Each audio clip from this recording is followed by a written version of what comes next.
ब्योमकेश, आओ बैठो। अजीत बाबू आइए बैठिए। अरे गणेश भाई, ये सब सामान हमारे गेस्ट रूम में रख दो जी। और हम सबके लिए चाय बनाओ जल्दी से। जाओ भाई, रास्ते में कुछ तकलीफ तो नहीं हुई ना? बड़े आराम से आए। बताओ क्या मामला? अरे चाय तो आने दो, इतनी जल्दी क्या है भाई? दरअसल कलकत्ते में एक जरूरी काम है। ब्योमकेश आपके पुराने दोस्त हैं, इसलिए सब कुछ काम छोड़कर यहाँ आए हैं। अब जब आ ही गए हो तो कुछ दिन ठहरो। शहर में एक बहुत अच्छा सर्कस आया हुआ है, वो देखो।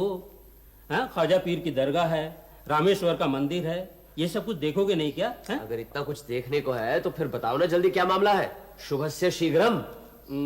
एक भूत ने परेशान कर रखा है यार। है? भूत? ये पुलिस ने भूतों की छानबीन करना कब से शुरू कर दिया? ये बात नहीं है।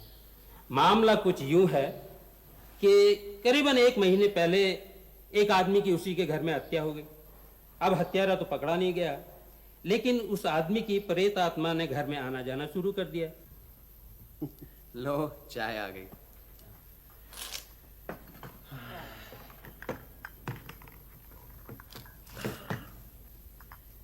केस तो इंटरेस्टिंग है। फिर? हमारे शहर में नदी के पास एक छोटा सा मकान था, 2 मंजिला, चारों ओर से खुला हुआ, सिर्फ कंपाउंड वॉल से घिरा हुआ। पिछले 15 साल से इसमें बैकुंठ दास नाम का एक जौहरी रहता था। अधेड़ उम्र, बहुत ही कंजूस, लेकिन विनम्र स्वभाव का। उसके साथ में उसकी एक भांजी और एक नौकर, बस यही 3 इंसान रहते थे। शहर में इस जौहरी की सोने चांदी की एक दुकान भी थी, लेकिन हीरे जवाहरात का व्यापार वो अपने घर से ही करता था। इसी जौहरी की हत्या हुई है। वही खातों की जांच पड़ताल के बाद पता चला कि मरते वक्त इसके पास 51 हीरे, पन्ना और चुन्नियाँ थी, जिनकी कीमत समझो 4 लाख रुपए होगी, और वो सब कुछ चोरी चले गए। कहाँ रखता था ये हीरे जवाहरात? यही तो गोरख धंधा है। 2 मंजिला मकान, ऊपर सिर्फ एक कमरा जिसमें वो खुद रहता था, नीचे एक बैठक और एक कमरा जिसमें उसकी भांजी रहती थी। बाहर से जब कोई ग्राहक आता था तो उसे नीचे बैठक में बिठाकर ऊपर से हीरे जवाहरात लाकर दिखा देता था। उसके कमरे में तो सिर्फ एक चटाई, एक पानदान, एक पानी पीने की सुराही और एक छोटी सी संदूक थी, जिसमें हीरे जवाहरात और नकद रखता था। बाकी ना तो उस कमरे में कोई अलमारी, ना संदूक, यहाँ तक कि दीवारों पे कोई तस्वीर भी नहीं थी। संदूकची में कुछ मिला? कुछ नहीं, सब साफ। सिर्फ कान से मैल निकालने वाली पीतल की छोटी सी छड़ी थी बस। हत्या कैसे हुई? रोजाना की तरह शाम को 8 बजे बैकुंठ दास दुकान से घर आया। खाना वाना खाकर रात को 9 बजे तक अपने कमरे में सोने चला गया। भांजी भी खा पी कर अपने कमरे में सोने चली गई। नौकर दुकान पे खाना खा के चला गया, क्योंकि वो वहीं सोता था। फिर रात में क्या हुआ किसी को कुछ पता नहीं। सुबह जब बैकुंठ दास ने दरवाज़ा नहीं खोला तो पुलिस ने आकर दरवाज़ा तोड़ा। देखा कि अंदर बैकुंठ दास की लाश पड़ी है। जिस्म पर जख्म का कोई निशान नहीं। लगता था हत्यारे ने उसका गला घोंटकर उसकी जान ली और हीरे जवाहरात लेकर खिड़की से कूद गया। हीरे जवाहरात लेकर कोई बाजार में बेचने आया था? अभी तक तो नहीं। हमारे गुप्तचर चारों ओर फैले हुए हैं। और? बस और क्या, बैकुंठ दास जी के मरने के बाद उनकी भांजी बेचारी अकेली रह गई। रुपया पैसा भी नहीं था। वो तो यहाँ के पुराने वकील तारा शंकर जी ने उसे अपने पास रख लिया। वकील होकर भी अच्छे इंसान निकले। बैकुंठ दास जी के साथ उनके अच्छे ताल्लुकात थे। हर इतवार को वो शतरंज खेला करते थे। लड़की क्या विधवा थी? नहीं, विधवा तो नहीं, मगर कुछ ऐसा ही समझ लो। कम उम्र में शादी हो गई। शादी होते ही माँ बाप गुजर गए। पति भी बिल्कुल बदमाश निकला, आवारा, लोफर, नाटक ड्रामों में पार्ट करता था। फिर किसी सर्कस कंपनी में शामिल हो गया और पता नहीं कहाँ चला गया। तभी से उसके मामा बैकुंठ दास जी ने उसे अपने पास रख लिया, अपनी बच्ची समझकर। अरे आखिर उन्हें भी तो कोई देखभाल करने वाला चाहिए ना। लड़की की उम्र क्या है? यही कोई 23-24 साल। उसका चाल चलन? जहाँ तक मेरा ख्याल है अच्छा ही है। शक्ल भी बस ठीक ठाक है, रिश्तेदार वगैरह? नहीं के बराबर। बैकुंठ दास जी के मरने के बाद कुछ आए भी थे, मगर जब उन्होंने देखा कि रुपया पैसा कुछ नहीं है, सब चोर ले गए, तो वो भी चुपके से खिसक लिए। लेकिन आप तो कह रहे थे कि किसी भूत ने परेशान कर रखा है। इसमें भूत कहाँ है? बस यहीं से भूत की शुरुआत होती है। बैकुंठ दास जी के मरने के बाद उस घर में एक नया किराएदार आया। तब से भूत मंडराने लगा वहां। रोज रात को 15 फुट लंबी प्रेत आत्मा खिड़की से झांकती है। और उन्हें भी देखा है। औरों ने भी देखा है? हाँ, एक सज्जन है शारदा प्रसाद जी। अरे लीजिए, बड़ी लंबी उम्र है आपकी। आइए आइए आइए आइए, मैं आपका परिचय करा दूं। ये हैं ब्योमकेश बख्शी, हमारे कलकत्ता के मित्र, जाने माने प्राइवेट जासूस। और ये उनके साथी अजीत बाबू। नमस्कार। और ये यहाँ के माननीय व्यक्ति श्री शारदा प्रसाद जी, और आप शैलेंद्र कुमार। बैठिए बैठिए ना। धन्यवाद। ये दोनों भूत के विशेषज्ञ हैं। हाँ, हमारे भूत के बारे में यही बताएंगे आपको। आप लोग बैकुंठ दास के बारे में बात कर रहे हैं? जी। बड़ी दुखद घटना है। जब तक गया में पिंडदान नहीं दिया जाएगा, उनकी आत्मा को शांति नहीं मिलेगी। आप क्या भूत प्रेत को मानते हैं? लगता है आप नहीं मानते हैं? हमारे शैलेंद्र जी भी नहीं मानते थे, कहते थे सब ढकोसला है। लेकिन अब कहिए ना शैलेंद्र जी। अब तो यूं समझिए कि पूरा भक्त हूं। सच कहता हूं बमकिस बाबू, पहले मैं आप ही की तरह था, भूत प्रेत को लेकर माथा पच्ची नहीं करता था। लेकिन जब से शारदा बाबू से परिचय हुआ, तब से इस मामले पर जितना बहस की, उतना ही यकीन होता गया कि भूत प्रेत के बगैर इस दुनिया में रहना नामुमकिन है। क्या पता, हमारे लिए तो मुमकिन है। हमें तो कभी भूत प्रेत की कमी महसूस नहीं हुई। खैर, वो सब कुछ जाने दीजिए। शारदा प्रसाद जी, आप हमारे वैकुंठ दास की प्रेत आत्मा की कहानी बताइए। हाँ, आप अभी भूत की कहानी सुनाइए। ये फजूल की बहस से क्या फायदा? तो फिर सुनिए। बैकुंठ दास जी के मरने के बाद 8-10 दिन तक के उनके मकान पर पुलिस का पहरा लगा रहा। इस बीच उनकी भांजी को ताराशंकर बाबू अपने घर ले आए। इन 8-10 दिनों में क्या कुछ हुआ, कुछ ठीक से पता नहीं, लेकिन 2 पुलिस कांस्टेबल उनके मकान पर रात भर पहरा दिया करते थे। पहरा खत्म होने के बाद एक किराएदार वहां रहने आ गया, कैलाश चंद्र मलिक। उनकी सेहत अच्छी नहीं रहती थी, इसलिए रिटायरमेंट के बाद वो अपनी सेहत अच्छी करने यहां आए थे।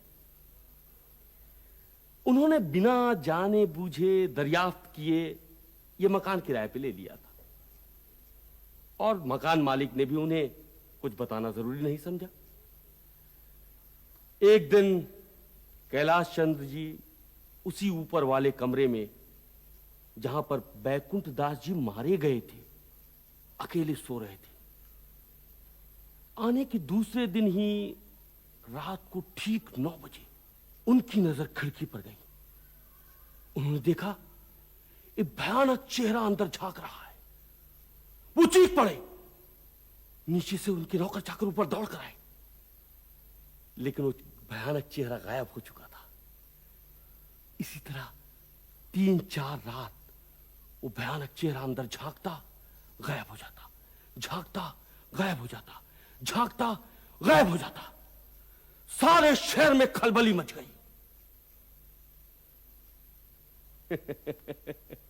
हमें भी खबर मिली। फिर एक दिन 3-4 दोस्तों के साथ हम उनसे मिलने गए। पिछले 15 दिन में 6 बार भूत आया। इस खिड़की से अंदर झांकता था और फिर चला जाता था, जैसे अंदर कुछ ढूंढ रहा हो। किस वक्त आता है वो? कोई ठीक वक्त नहीं, कभी आधी रात, कभी 9 बजे, कभी 10 बजे, लेकिन 9 बजे के बाद। क्या हम भी आकर उस भूत जी के दर्शन कर सकते हैं? हाँ हाँ, क्यों नहीं। 3 दिन के इंतजार के बाद जो हमने देखा, उसके बाद कैलाश चंद्र जी की बातों पर हमें पूरा यकीन हो गया। आपने भूत देखा? जी देखा। बिल्कुल बैकुंठ दास जी की प्रेत आत्मा ही थी? अब वो तो मैं ठीक से नहीं कह सकता, लेकिन एक भयानक चेहरा था, किसी आदमी का था। कुछ लम्हों के लिए नजर आया, फिर गायब। किसी और ने देखा? हाँ, औरों ने देखा। शैलेंद्र बाबू, आप कुछ कहिए ना, कहते क्यों नहीं है? हाँ, मैंने भी देखा। याद है ना, उस दिन कैलाश चंद्र बेहोश हो गए थे। वो तो डॉक्टर बागची हमारे साथ थे, उन्होंने संभाल लिया, नहीं तो उस दिन एक और ट्रेजेडी हो जाती। इसका मतलब है कि बैकुंठ दास जी की प्रेत आत्मा उस घर की खिड़की में मंडरा रही है। इसके अलावा और क्या हो सकता है? अच्छा, इस मामले में बैकुंठ दास जी की भांजी क्या कहती है? वो बेचारी क्या कहेगी? कुछ नहीं। बैकुंठ दास जी की भांजी से मुलाकात करवा सकते हैं? हाँ हाँ, क्यों नहीं। क्यों ना पहले भूत के दर्शन किए जाए? हाँ हाँ, कर सकते हैं, पर आज ही रात को नजर आ जाएगा इसकी गारंटी नहीं है। लगातार 3-4 रात इंतजार करेंगे तो जरूर नजर आ जाएगा। ये ठीक रहेगा। आपके शहर आए हैं, एक नया तजुर्बा लेकर जाएंगे। चलिए, आज शाम को ही चले चलते हैं। हम आपको 6 बजे लेने आ जाएंगे। क्यों इंस्पेक्टर साहब, ठीक है ना? हाँ, ठीक है। पहले ताराशंकर बाबू से मिलेंगे, वहीं शीला रहती उससे मिलेंगे, फिर भूत। ठीक है। चलिए, फिर शाम को मुलाकात होगी। नमस्कार। नमस्कार।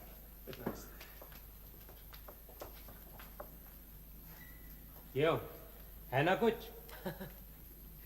तुम्हारी हत्या की कहानी और शारदा प्रसाद की भूत की कहानी, इन दोनों में कौन सी ज्यादा मजेदार है, ये तो समझ में नहीं आ रहा। मजेदार?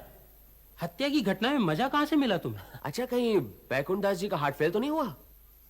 क्या बात करते हो? पोस्टमार्टम रिपोर्ट में साफ साफ लिखा है कि गला दबाकर दम घोट कर मारा है। मतलब आज तक हत्यारे का कोई पता नहीं चला, यहां तक कि गर्दन पर उंगलियों के निशान भी नहीं मिले। ये मजेदार बात नहीं तो और क्या है। हमारे शारदा प्रसाद जी के सामने तो एक सबूत है, भूत। आपके पास तो कुछ भी नहीं है। आइए आइए शारदा प्रसाद जी, आइए। नमस्कार। नमस्कार नमस्कार। आप हैं व्योमकेश बाबू। नमस्ते, बैठिए बैठिए बैठिए। माफ करना, मैंने इनसे कहा था किसी को और साथ में ले आए, सिर्फ ब्योमकेश को लेके आए। ठीक, कोई बात नहीं। अच्छा, तो आप ये कलकत्ता के डिटेक्टिव? डिटेक्टिव कहना तो शायद ठीक नहीं होगा, मैं सत्यान्वेषी हूं। सत्यान्वेषी? वो क्या होता है? सत्य की खोज करना मेरा पेशा है, जैसे आपकी वकालत। अच्छा अच्छा, आजकल डिटेक्टिव आउट ऑफ फैशन हो गया है। अच्छा, तो आप किस तरह की खोज करते हैं? सत्य की। वो तो मैं समझा, लेकिन किस तरह का सत्य? यूं समझिए, जैसे बैकुंठ दास आपके पास कितना रुपया छोड़कर गए हैं। अगर इस तरह के सत्य की जानकारी मिल जाए तो मेरा काम काफी आसान होगा। वैकुंठ दास मेरे पास रुपया छोड़ गए हैं, ये आपको कैसे पता चला? बैकुंठ दास जैसे धनी जौहरी नकद रुपया नहीं छोड़कर जाएंगे, इस पर कोई यकीन नहीं किया जा सकता। उनका बैंक में कोई खाता नहीं था। यह मुमकिन है कि बैंक जैसी संस्था पर उनको भरोसा ही नहीं था। फिर रुपया कहां रखा उन्होंने? आप तो उनके साथ इतवार को शतरंज खेलते थे। उनकी मौत के बाद आपने उनकी भांजी को अपने पास रखा, इसलिए यही समझना चाहिए कि आप ही उनके करीबी दोस्त हैं। लिहाजा रुपया आप ही के पास रखेंगे। आपने ठीक ही कहा, बैंकों के ऊपर बैकुंठ दास का भरोसा नहीं था। उनका नगद सब रुपया मेरे पास था, और अब भी है, करीबन 17,000 रुपए। लेकिन मैंने इस बात की किसी से चर्चा नहीं की, और मैं नहीं चाहता कि ये बात आज के बाद किसी को पता चले। आप तो उसे जान गए हैं, और मैं चाहता हूं कि ये बात आप अपने तक ही रखें। इस बात को छुपाकर रखने की कोई खास वजह है? बताता हूं। आप लोगों को शायद मालूम नहीं, शीला का मतलब वैकुंठ दास जी के भांजी का एक लोफर लापरवाह पति है। शीला को साथ नहीं रखता, सर्कस पार्टी के साथ कहीं घूमता फिरता रहता है। आजकल कहां है किसी को मालूम नहीं। शीला वैकुंठ दास जी की इकलौती वारिस है, ये उसे मालूम है। अगर इन 17,000 रुपयों के बारे में उसे पता चल गया तो वो जबरदस्ती शीला को यहां से ले जाएगा और 2 दिन में सारा रुपया फूंक कर शीला को फिर यहीं फेंक देगा। और ये मैं होने नहीं देना चाहता। हाँ, सारी जिंदगी शीला को यही रहना है। उसके लिए कुछ तो चाहिए। क्या मैं हमेशा जिंदा रहूंगा? आप ठीक ही कह रहे हैं। अच्छा, मैं शीला से मिल सकता हूँ? दरअसल उसी से मिलने यहाँ आया था। हाँ हाँ। शीला, ये तुमसे कुछ पूछना चाहते हैं। जाइए, पूछ लीजिए।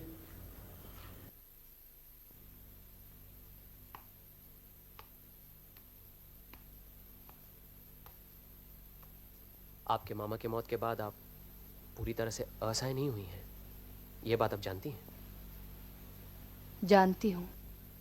ताराशंकर बाबू ने जरूर आपको बताया होगा कि आपके 17,000 रुपए उनके पास जमा है। जी।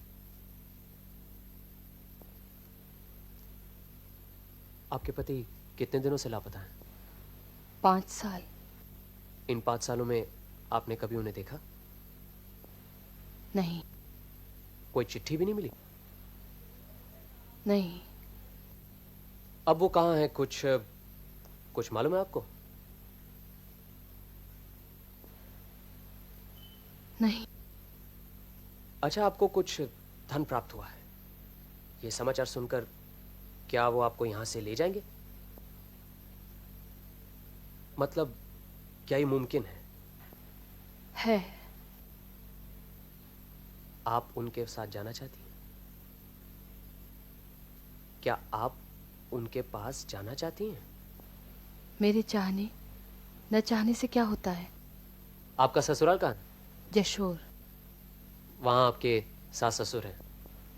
जी नहीं, दोनों गुजर गए हैं। अच्छा, आपकी शादी कहाँ हुई थी? नवद्वीप में। नवद्वीप में आपके माता पिता हैं? जी नहीं, वो भी गुजर गए हैं। कोई चाचा ताऊ? आप वहां नहीं जाना चाहती? नहीं। यहीं ताराशंकर बाबू के यहाँ खुश हैं? जी। उन्हें अपना शुभचिंतक मानती हैं? जी। अच्छा, वैकुंठ दास जी के घर में आप नीचे सोती थी, किस कमरे में? मामा के कमरे के बिल्कुल नीचे। अच्छा, जिस रात आपके मामा की हत्या हुई, उस रात आपने कोई आवाज, झगड़ा कुछ सुना? नहीं। अच्छा, आपके मामा अपने हीरे जवाहरात ऊपर वाले कमरे में ही रखते थे ना? जी हाँ। कहाँ रखते थे? ये नहीं मालूम। फिर भी कुछ अंदाजा होगा, कभी कुछ देखा होगा? कुछ नहीं। आपके मामा से किसी की दुश्मनी थी? मुझे नहीं मालूम। अच्छा ठीक है, आप जाइए।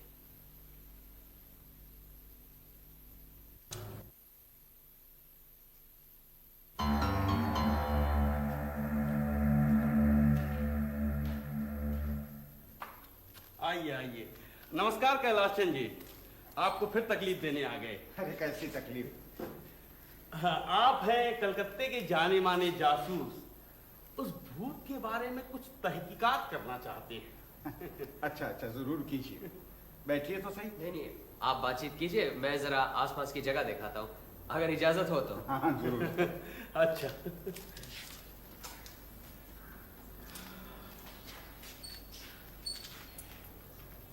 कैसे कैलाश चंद जी, फिर हुए उस भूत के दर्शन? मैं तो तंग आ चुका हूँ। तो फिर छोड़ क्यों नहीं देते इस घर को?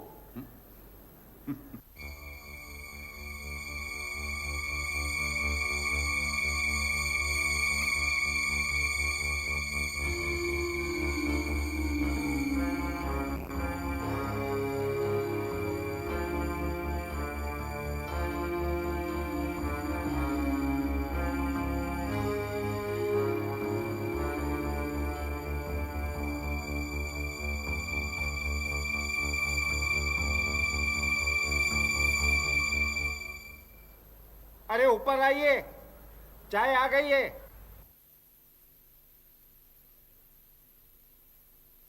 कुछ पता चला? बस देख रहा हूं। ये खिड़की जमीन से करीब 15 फुट की ऊंचाई पर है। जी, अब आप अंदाजा लगाइए, जो इस खिड़की से झांकता है उसकी ऊंचाई क्या होगी? यही तो ताज्जुब की बात है। कैलाश बाबू, ये भूत की आए दिन की परेशानी जो आपको तंग कर रही है, आपको ऐसा नहीं लगता कि आपको ये घर छोड़ देना चाहिए? सब मुझको यही कहते हैं, ये घर छोड़ दो। लेकिन घर छोड़कर होगा क्या? मैं जहां भी जाऊंगा ये परेशानी मेरा पीछा करती रहेगी। आपका पीछा करेगी? आप क्या सोचते हैं किसी बैकुंठ की प्रेतात्मा यहां चक्कर काट रही है? नहीं, बिल्कुल नहीं। फिर क्या बात है? अरे लालटेन ले आ, अंधेरा होने वाला है।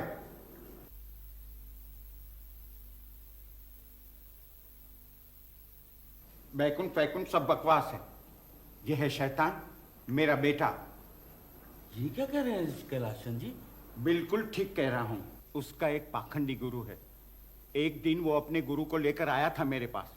मैंने उसे जूते मारकर भगा दिया। अब दोनों मरघट पर जाकर कंकाल की खोपड़ी में शराब पीते हैं और मुझसे बदला लेने के मंसूबे बांधते हैं। मेरे पीछे शैतान छोड़ दिया है। लेकिन कैलाश कुलांगार संतान है। उसका मतलब क्या है मैं क्या नहीं समझता? मुझे दिल का दौरा पड़ चुका है। पिशाच को देखकर मेरा हार्ट फेल हो जाए, बस दोनों की बनाएगी। दोनों गुरु चले मेरी जायदाद को लेकर मजे से गुलछर्रे उड़ाएंगे और क्या। वो देखो।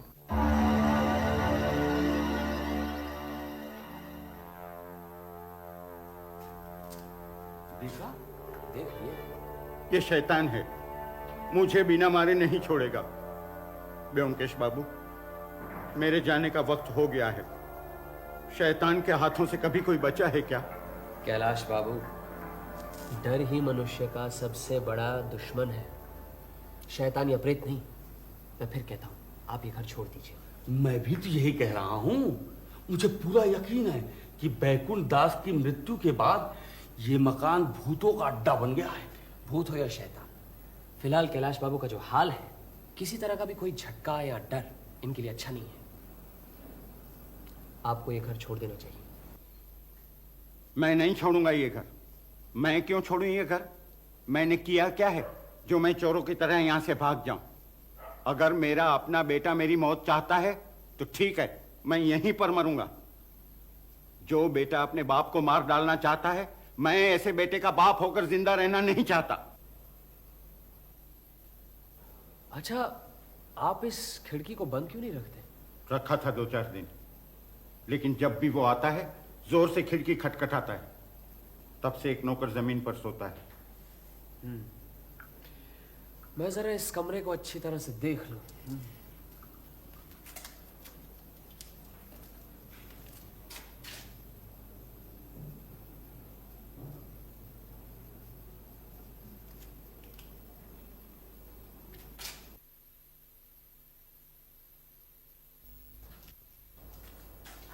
जरा वो चम्मच दीजिएगा।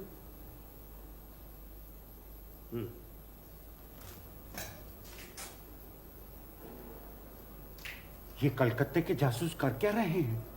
अरे करेंगे क्या? ये शहरी लोग शहर को ही जानते हैं। हमारे यहाँ क्या होता है इन्हें क्या मालूम?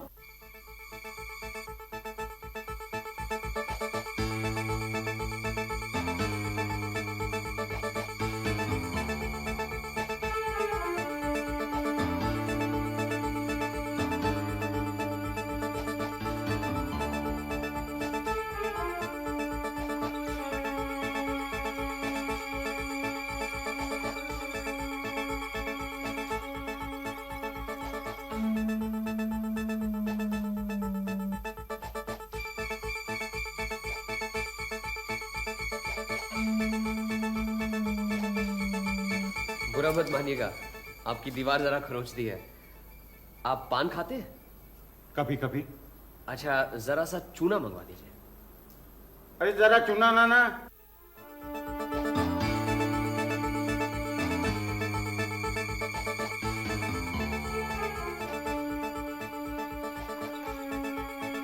लेकिन ब्योमकेश बाबू को यहाँ आकर एक फायदा जरूर हुआ है।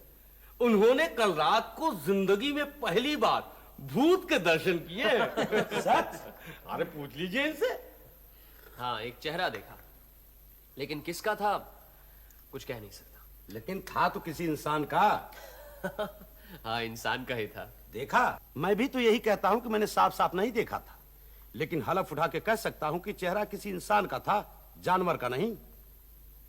अरे भाई, प्रेतात्मा का चेहरा और उसका मकसद साफ साफ क्या है, ये हम जीवित लोग कैसे समझ सकते हैं? लेकिन मेरा पूरा विश्वास है कि बैकुंठ दास की भटकती हुई आत्मा कुछ कहना चाहती है। हो सकता है वो कातिल का नाम बताना चाहती हो। ऐसी हालत में हमें उसकी मदद करनी चाहिए। ये भी ठीक है। उसकी मदद के लिए हमें चाहिए कि कैलाश बाबू को कह दे कि वो मकान छोड़ दे। इसमें उनकी भी भलाई है और भूत की भी। ये बिल्कुल ठीक कहा आपने। लेकिन वो तो समझे बैठे हुए हैं कि वो भूत उन्हीं की लड़के का छोड़ा हुआ कोई शैतान है। क्या? हाँ। ये सब मैं बाद में समझा दूंगा।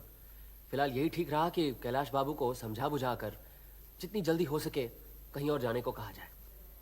ये देखो हीरा, आज दिन में इतने लोग थे इसलिए मैंने सब कुछ कहना मुनासिब नहीं समझा। मुझे लगता है हत्यारे का पता लग जाएगा। ये हीरा तुम्हें मिला कहाँ? ये हीरा मुझे बैकुंठ दास के कमरे की दीवार में चिना हुआ मिला।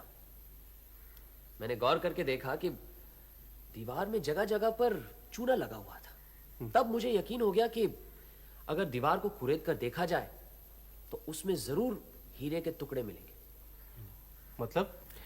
मतलब यह कि बैकुंठ दास की हत्या इन्हीं हीरो की वजह से हुई है और हत्यारा अब खाली मकान तलाश करके हीरे बरामद करना चाहता है। इसीलिए चाहते हो कि कैलाश चंद्र घर छोड़ जाए? हाँ, अब गौर करने की बात है कि जिस दिन बैकुंठ दास जी का खून हुआ था उसी दिन से 12 दिन तक पुलिस का पहरा था और 13वें दिन कैलाश चंद्र बाबू आधम के। अब जिस दिन मकान खाली होगा उसी रात से हम तीनों वहां धरना देंगे। मुझे पूरी उम्मीद है कि पहली रात नहीं तो दूसरी रात को हत्यारा वहां जरूर आ पहुंचेगा।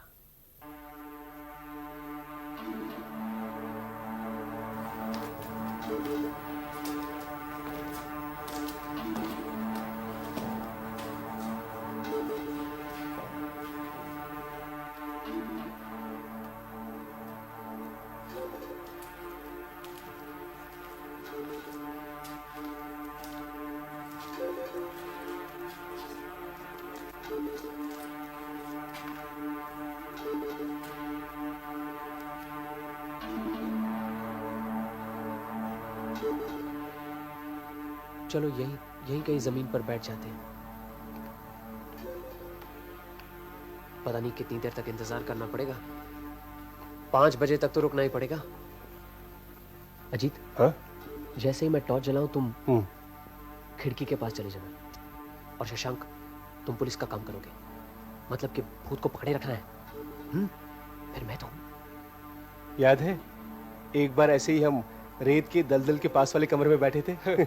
याद है, लेकिन अभी कोई बातचीत नहीं, कोई हिलेगा भी नहीं, समझे?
शैलेंद्र बाबू, भागने की कोशिश मत कीजिए, आपको तकलीफ होगी। नीचे हमारे सिपाही तैनात हैं। जमादार साहब, ऊपर आइए।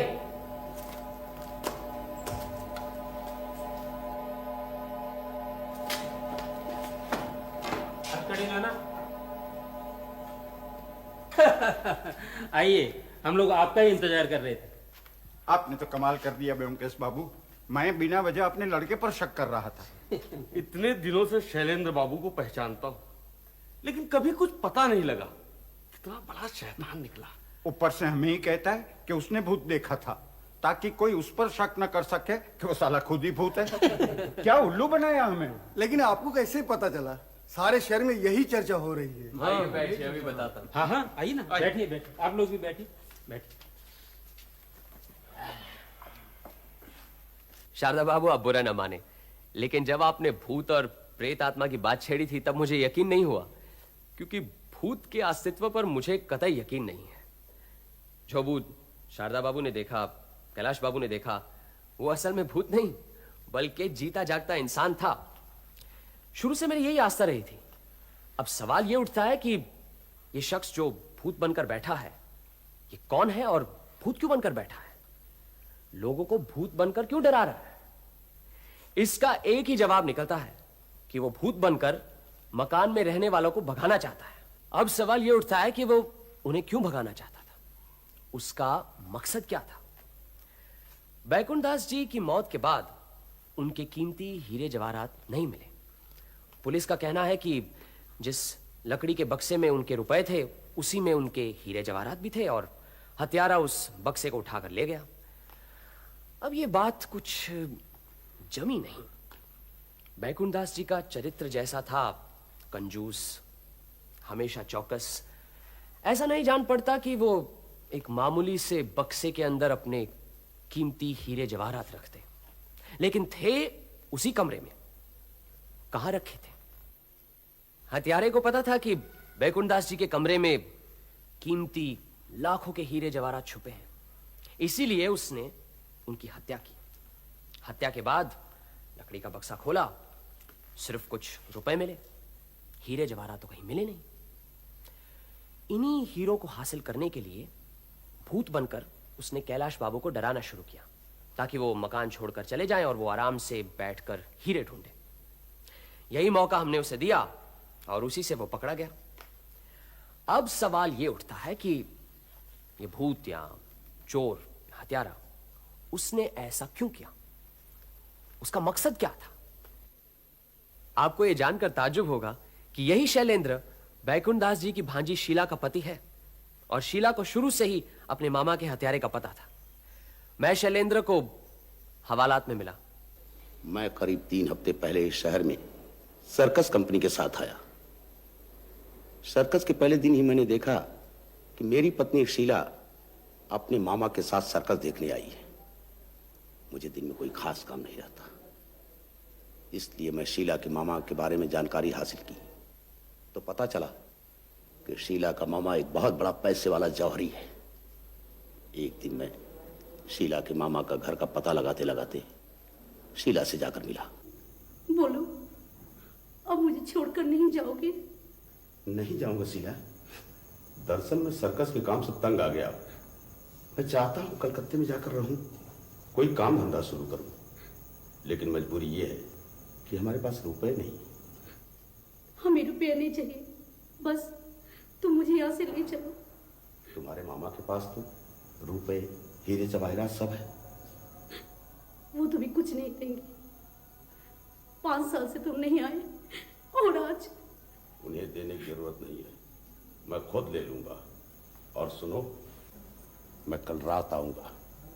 रात में तुम्हारे घर में कोई नहीं रहता, तुम दरवाजा खोल देना। मैं ऊपर से हीरे, रुपए, जवाहरात सभी ले लूंगा। उसके बाद हम दोनों यहाँ से भाग चलेंगे। नहीं। अगर तुम मेरे साथ आना चाहती हो तो बस यही एक रास्ता है। मैं कल रात जरूर आऊंगा। दूसरी रात शीला ने दरवाजा खोल दिया और मैं ऊपर गया।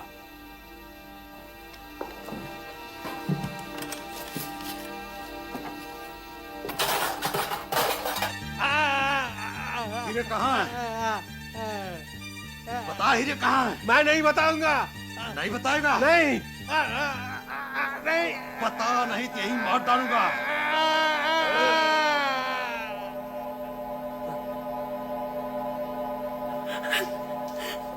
तुम्हें पता पता है कहाँ हीरे? नहीं, लेकिन मैं मारना नहीं चाहता था, लेकिन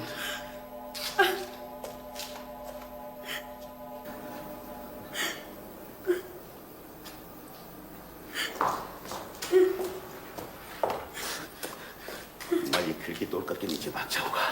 तू नीचे जा, मैं अंदर से दरवाजा बंद करता हूँ। कल या परसों फिर आऊंगा, दरवाजा खोल देना। मैं हीरे ढूंढ निकालूंगा। और सुन, खबरदार कभी किसी को कुछ बताने की कोशिश की, फिर तुझे कभी मैं साथ नहीं ले जाऊंगा, समझी? चल भाग नीचे जा, जा।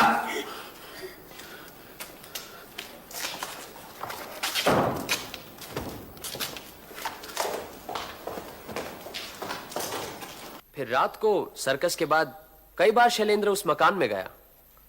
कभी 9 बजे, 10 बजे, 12 बजे या 2 या 3 बजे। सर्कस में लंबे लंबे बांस के डंडों के बीच करीब 8 या 10 फुट की ऊंचाई पर एक तख्ता लगाकर उस पर चढ़कर चलने की प्रैक्टिस दी जाती है। शैलेंद्र इसमें माहिर था। इसी लंबे बांस के सहारे चलकर वह खिड़की तक आता था, डराने के लिए अंदर झांकता, कभी जरूरत पड़े तो तेजी से भाग जाता था। अब डराने के साथ साथ वो ये भी पता लगाना चाहता था कि हीरे कहां छुपा कर रखे। बैकुंठ दास जी ने हीरे छुपाने की जगह अजीब सी सोची थी। दीवारों को खरोच कर उसके अंदर हीरे रखे गए थे। उस पर पान का चूना लगाकर उस जगह को छुपा देते थे। ऐसे करीब 50 या 60 सुराख मिले थे मुझे, जहां हीरे हिफाजत से रखे गए थे। मुझे लगता है कि शैलेंद्र को आखिर इस जगह का पता चल गया था। असल में दुख भरी दास्तां तो बेचारी शीला की है। 5 साल के बाद पति से मिली, अपने प्यार की वजह से जो कुछ भी हुआ चुपचाप झेलती गई। मामा के मौत के बाद ताराशंकर जी के यहाँ रहने लगी। वहां पर शैलेंद्र ने उससे मिलने की बहुत कोशिश की, लेकिन उसने बात करने से साफ इनकार कर दिया। बहुत बहुत धन्यवाद ब्योमकेश, तुमने हमें शारदा बाबू के भूतों से बचा लिया, वरना थोड़े दिनों में मैं भी भूतों पर यकीन करने वाला था। क्यों शारदा बाबू, अब आपकी क्या राय है? संस्कृत में एक कहावत है, मौक्तिकम न गजे गजे। इसका अर्थ यह होता है कि एक हाथी के सर पर अगर गजमुक्ता नहीं है, इसका मतलब यह तो नहीं कि गजमुक्ता होता ही नहीं है। हाथी के सर पर क्या है ये तो कभी तलाश नहीं किया, लेकिन आपके सर में क्या है ये तो हम सब जानते हैं।